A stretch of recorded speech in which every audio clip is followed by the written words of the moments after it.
Mary here with High Song Grows, and this is going to be the first of about 3 videos on how to set up and monitor different kinds of incubators to get the best possible hatching rates from them. And today I have my oldest incubator, which is, if I remember right, yep, that's a Incubator. Okay, this is the top. And this one does have a fan in it. See if we can see that. I'm not the best filmmaker in the world. Okay, so this is the inside of the top, and this is an old-fashioned one. This one has a wafer thermostat. That's what they call this round part, and I'll show you how to adjust that in a minute. And then right here in this part, there is a fan in there, so it is a forced air. And then this bar around here, this is the heating element. Okay, well, we're going to look at the controls and things on that in just a minute. This is the bottom of it. And it had, when I bought this secondhand from, I don't even remember, a yard sale, marketplace, something like that. And so it is probably, I know it's more than 10 years old. I know it's more than 15. So it could be like 20 years old. So you can see the outside's a little beat up. And these solid old styrofoam ones, you need to be careful with how you wash them and clean them, because styrofoam doesn't do well with some chemicals. It kind of dissolves it. So I really like to just like dry dust it with my Swiffer if it's gotten dusty from storage, and then just wipe it down with a nice hot rag. The bottom doesn't have any electronics or anything in it, so you can take this and run and hose it out. And it will be the dirtiest part if you're hatching in here. But of course you don't want to hose out the lid where all of the electronic stuff is.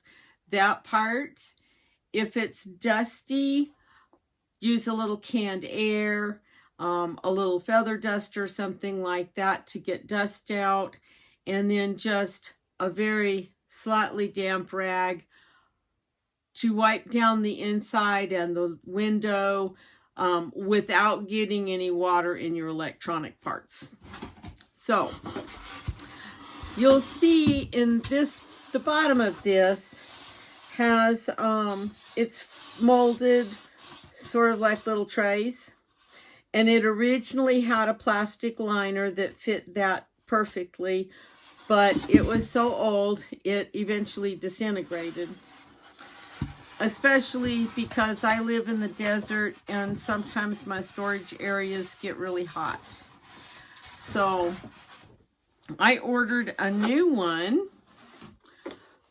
However, this one's grooves don't line up with the ones in the styrofoam, but it's been okay. It's not a big deal. We'll talk more about what those grooves are for later. And then you have a wire mesh floor that's going to sit on top of that. Okay, actually this one is a little bit small. I think I ordered these because the old one was messed up.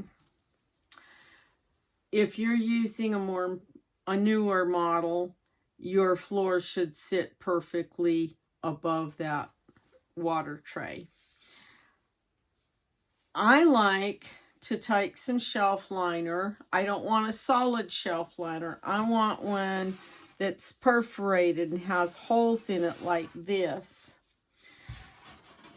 And that's what I'm going to put over my wire floor, because especially if you're hatching little bantams or quail, they're so tiny when they first hatch that they can get their little toes stuck in this wire. Also, these very often have, you can buy these with turners, or you can buy a turner separately to set in here and put your eggs in it, and then you plug the turner in and it will automatically turn your eggs so many times a day. They're wonderful. They're great time savers. I had a turner for this one. I cannot find it. I am thinking that I probably gave it with some other old incubators to my friend for her 4-H kids. So that's fine. So we're going to do this the old-fashioned way, which when we get ready to put the eggs in, I will show you. Now, one thing that doesn't usually come with these is a thermometer hygrometer unit. And I purchased this one a long time ago from the incubatorwarehouse.com. And you need a unit like this, especially if you don't have a digital readout on your incubator. But even if you do, having one of these extra kind of will give you an idea if your incubator is reading properly. So what I did was I made a little divot here in the styrofoam so that I could put the sensor in and have the cord in that little divot there. And then because I want the sensor inside the incubator, of course. The other thing is that if you put in an automatic turner, you'll have to have a little place for the cord to come out.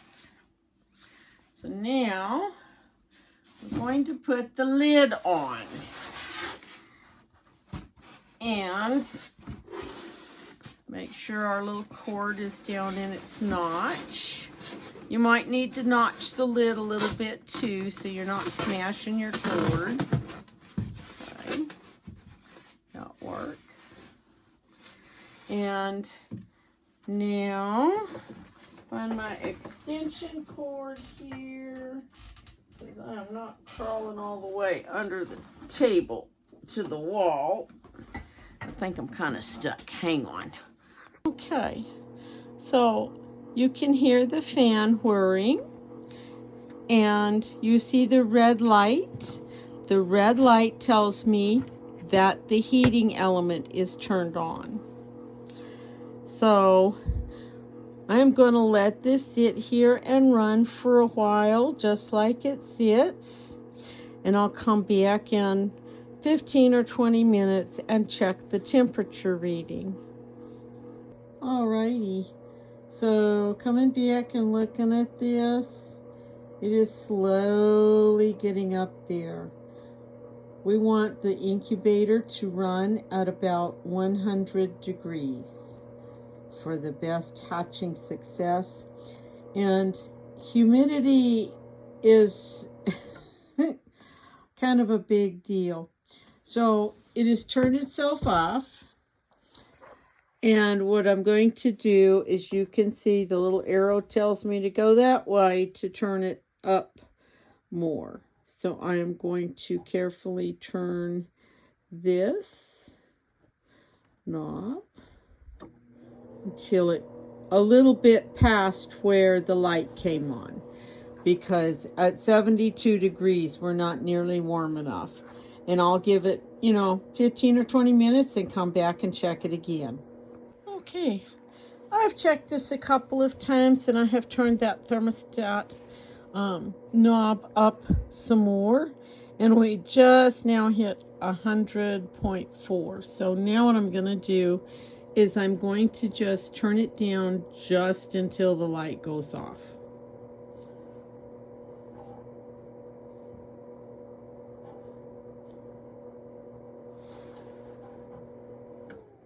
Right there.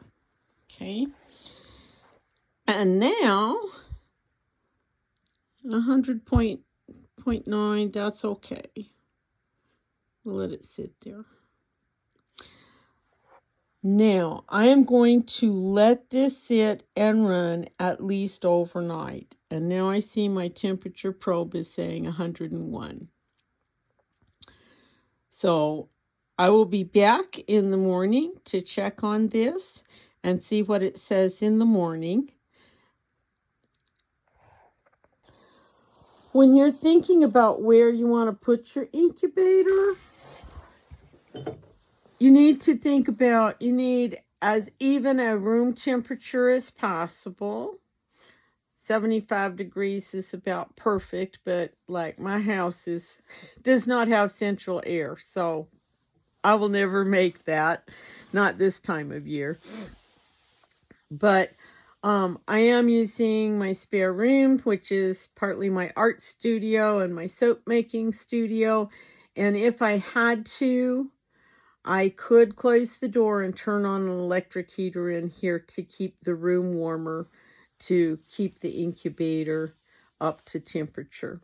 Another thing you want to think about if you do have central air and heat is you don't want it to be right where the vent is going to blow directly on it. You also want to make sure that no little beam of sunshine is going to come through the window and shine on it, which will overheat it. You want to just be careful where you're setting it, and preferably out of the way of the main traffic streams in your house, especially if you have pets or small children. Small children like to turn knobs and things. And so if you have small children that might mess around with it when you're not looking, I'll give you a couple ideas. So one of the things is that once I'm pretty sure I have my temperature regulated properly, I can twist this wing nut pretty tight, holding this in place and turning the wing nut only. And that will help keep it from moving around if it got bumped or anything, or somebody came and tried to turn this part. That would help. The other thing you might do if you have small children that might want to play with this or lift the lid up or something is you could take some of that like painter's masking tape and just put a piece on each side just to help keep the lid down if the kids try to come play with it. And by the way, I've just remembered, see this little hole here and this one here? When these are shipped, they have little red plugs in them. Take that red plug out and throw it away. You would not believe the number of stories I have heard of people that because maybe their incubator directions told them to bump their humidity up and to maybe plug the holes to get it high enough, they leave the plugs in. What happens is then the chicks in the eggs, and as they're hatching, they need oxygen. They need air. And if those little red plugs are in these lids, in these little small foam incubators, there's not really a lot of air going in there. And so if you have those red plugs in the vent holes, so just take them out and throw them away because they're not going to do you any good anyway. Don't use them. Okay, and now I'm looking at this. Temperature has gone down to 94.5. We need it to be at least 100. We want it to be 100. So I'm going to turn it up just a little bit of a turn. The light's back on, the fan's back on. And I'll come check that again in a few minutes. Right, it's the next morning, and I have adjusted the thermostat several times overnight and again this morning. And it has cycled a couple of times through, and we're sitting right around 101.7. Now it's dropped to 101.5, which is just a little tad on the warm side, but I think this will be okay for right now. So now I'm ready to set eggs into the incubator, and because this incubator does not have a turner, I have put an O, and on the opposite side of the egg, an X on all the eggs I'm going to set, which is 2 dozen from my first olive egger pen. And when I first put them in the incubator, the temperature is going to drop quite a bit because they've been sitting in my kitchen at about 50-55 degrees. And so it's going to take a while for the incubator to kind of warm the eggs up and kind of get stable again. That's okay. During that time, I am not going to adjust the thermostat. I'm just going to let it run, and I will come and check on the eggs and the temperature later this afternoon. Okay.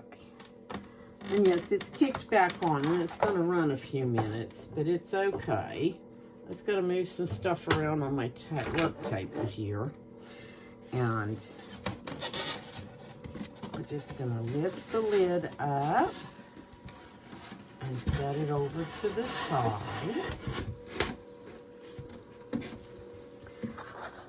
And I'm going to, whoops, we lost our thermometer. I am going to set all of the eggs with their X side up, because without a turner, we want to turn the eggs at least 3 times a day. You want an odd number, because so that the yolks don't get stuck in one spot. And that way you don't have to worry about turning them in the middle of the night. So you turn them an odd number during the day, at least 3 times. 5 would be better. And I am going to kind of center them in the middle as much as I can. Another thing, even though this incubator has a fan, when I come to turn the eggs, at least 1 time each day, I will take the eggs from the middle and move them out to the outer edges, so that the ones that are on the outsides or in corners will get to the middle every day. That will help if you might have a cooler or a warmer spot in the incubator. It will help keep your eggs developing evenly, so that, because like if you just left them and say the corners were a lot cooler, maybe you don't have a fan in your incubator and the corners are cooler, the eggs in those corners, if you don't move them around to the warmer spots, can end up developing more slowly than your eggs that are in the middle. And we lost our little thermometer probe as we went there, so I'm going to put it back in. And you always want to have your thermometer on top of your eggs, because that will give you the closest reading to what the eggs, the temperature the eggs are actually at. Why are you not sitting quite straight?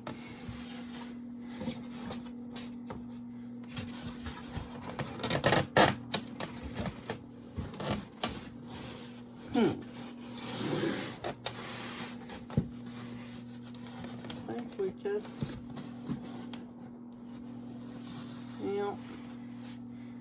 not sure what our issue is here. Oh, we don't have quite enough gap for this cord to sit down all the way. So I'm just kind of pushing on the styrofoam to make it so it'll sit better. Okay, I think that's a little better. So there we go. Like I said, I am not going to touch the thermostat for a few hours while the eggs come up to temperature and we get stable again. And then if I need to adjust it a little bit up or down, I will. So this is an egg production hatch record that I have printed off for free from the West Virginia University Extension Service that they have made up for one of their 4-H programs. I'm not going to use all of the columns, really, just some of them to keep track of the different hatches that I have going. So for instance, since I'm not recording or hatching daily, I am not going to probably use the dates that are written here.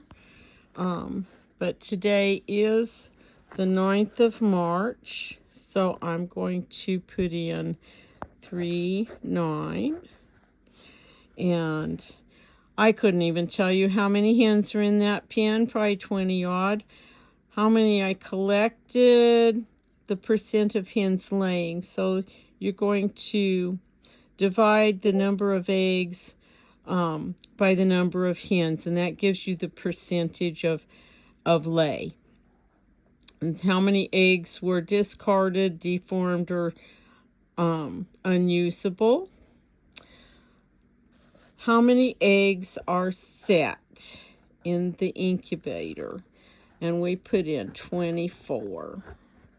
Okay, and that was on 3/9, which is today.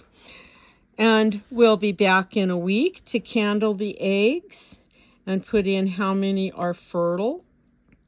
And then in 21 days, we'll see how many have hatched and what day, and how many live chicks we've got. And then any comments I want to make on the hatch or the eggs. So we'll be back in about a week to candle the eggs and finish filling this in. Whoops. What I forgot was I want to write down, and I'm going to use these columns that I'm not using.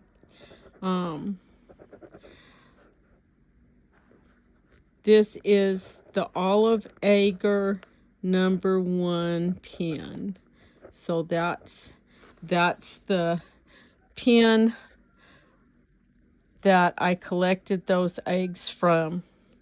So that, and we have 24. There probably will be some that won't be fertile and maybe some that don't hatch, even if they are fertile. So like I said, we'll be back in about a week to candle the eggs and see how many are fertile.